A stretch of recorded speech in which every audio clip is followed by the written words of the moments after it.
संकल्प शक्ति मृत्यु को भी टाल सकती है। प्राय देखने सुनने में आता है कि अमुक व्यक्ति के प्राण अपने प्रिय पुत्र पुत्री अथवा ऐसे ही किसी अन्य घनिष्ठ संबंधी के न आने तक तब तक रुके रहे जब तक मृत्यु शैया पर पड़े व्यक्ति ने उसके अंतिम दर्शन न कर लिए और दर्शन के उपरांत शांतिपूर्वक वह मृत्यु की गोद में चिर निद्रा में सो गया। तो क्या इस प्रकार मृत्यु को कुछ समय तक टाला जा सकता है?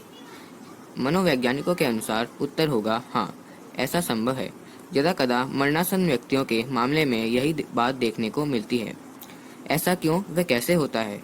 इस संबंध में डिलाइवेयर के मनोवैज्ञानिकों का कहना है कि मरणासन्न व्यक्ति का जब किसी सगे संबंधी से घनिष्ठ लगाव होता है तो उसे देखने की अंतिम इच्छा एक प्रकार का संकल्प रूप धारण कर लेती है और यह सर्वविदित तथ्य है कि जब एक बार दृढ़ संकल्प उभर पड़ता है तो न सिर्फ परिस्थितियां वरन शरीर मन प्राण भी उसके अनुरूप बनने व ढलने लगते हैं। गीता में इसी बात को दूसरे रूप में समझाया गया है कि व्यक्ति जैसा सोचता है वैसा ही बनता चला जाता है।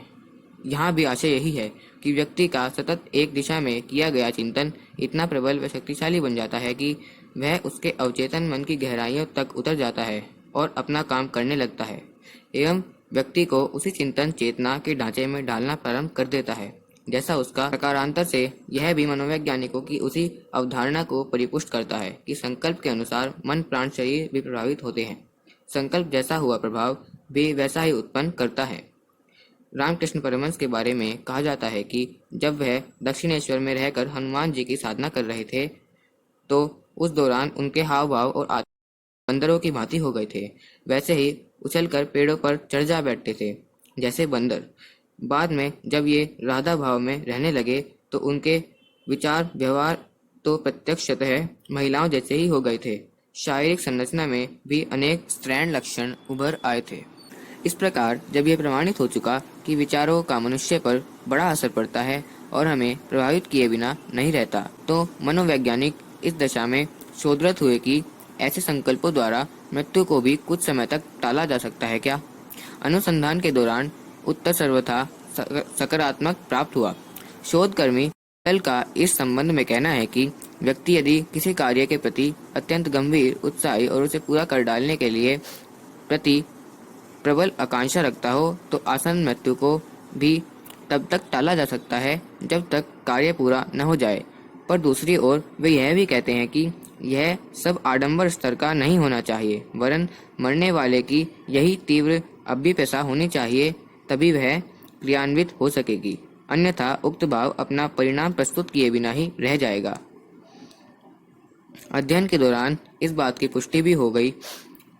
कैलिफोर्निया यूनिवर्सिटी सैन डिएगो के समाजशास्त्रियों ने सन 1960 से 1987 तक प्रत्येक वर्ष वहां के चीनी अमेरिकनों पर इस आशय के अध्ययन और प्रतिवर्ष उनकी मृत्यु दर का विशेष अवलोकन किया। उन्होंने पाया कि चीनियों के एक प्रमुख पर्व के ठीक बाद बूढ़ी चीनी महिलाओं की मृत्यु बहुत बड़े पैमाने पर होती है। उल्लेखनीय है कि चीनी समुदाय का यह एकमात्र ऐसा पर्व है जिसमें परिवार के सभी सदस्य उसके साथ साथ मनाने के लिए उक्त अवसर पर अवश्य इकट्ठे होते हैं। इस पर्व में परिवार की बूढ़ी महिलाओं का पर भोजन एवं व्यंजन निर्माण का विशेष दायित्व होता है। वे इससे भावनात्मक स्तर पर इतनी गहराई से जुड़ी होती हैं कि महीनों पूर्व इसकी तैयारियां शुरू कर देती हैं।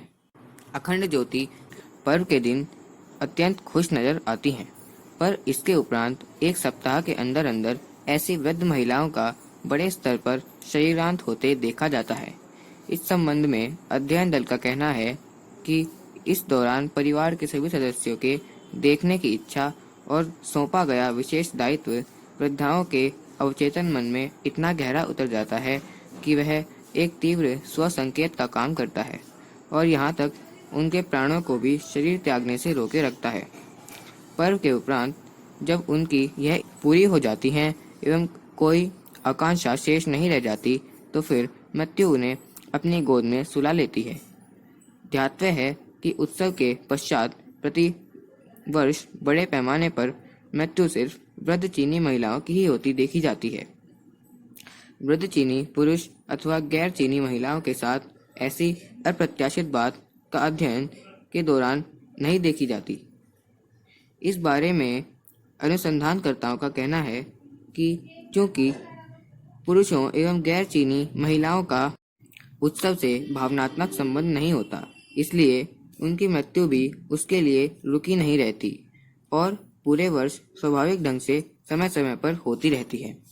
इस प्रकार इस अध्ययन से उसे पहले का भी उत्तर मिल जाता है कि क्यों किसी संबंधी के लिए मरणासन्न व्यक्ति के प्राण अटके पड़े रहते हैं।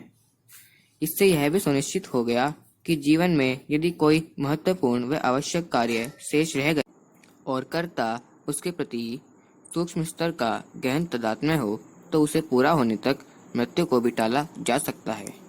कई अवसरों पर ऐसे समय में दैवीय सहयोग भी प्राप्त होता है। इसके प्रमाण भी उपलब्ध हैं। मैडम ब्लेavatsky जब अपना महत्वपूर्ण ग्रंथ सीक्रेट डॉक्ट्रिन्स लिख रही थी तो वह जीवन के अंतिम पड़ाव पर थी। दुर्भाग्यवश अभी वह ग्रंथ आधा ही लिख पाई थी कि मृत्युशैया पर आ पड़ी।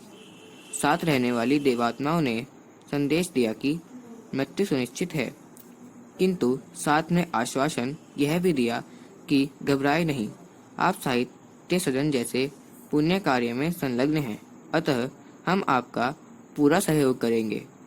ऐसा ही हुआ। ग्रंथ जब तक पूरा नहीं हो गया तब तक वह जीवित रही और उसके पूरा होते ही दिवंगत हो गई। इससे यह भी सिद्ध होता है कि कार्य यदि लोक मंगल के निमित्त किया जा रहा हो और दुर्भाग्यवश अधूरा रह जाए एवं लेखक का असामयिक बुलावा आ जाए तो देवात्माएं उस बुलावे को भी कार्य पूरा होने तक टालने में समर्थ सहयोग करती हैं। इच्छा मृत्यु भीष्म को मिली थी।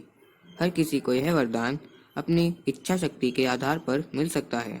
यदि हम मरने का चिंतन करें तो मौत जल्दी आ धमकेगी। यदि 100 वर्ष तक कर्म करते हुए जीने की इच्छा रखें तो मौत दूर ही रहेगी। मनुष्य सदैव ऊंचा सोचे व श्रेष्ठ चिंतन करे तो वह जीवन मृत्यु का नियंत्रण भी अपने हाथ में ले सकता है। आखिर है भी तो वह सृष्टा का ज्येष्ठ पुत्र। अखंड ज्योति, मई 1991, पृष्ठ 10। ओम शांति।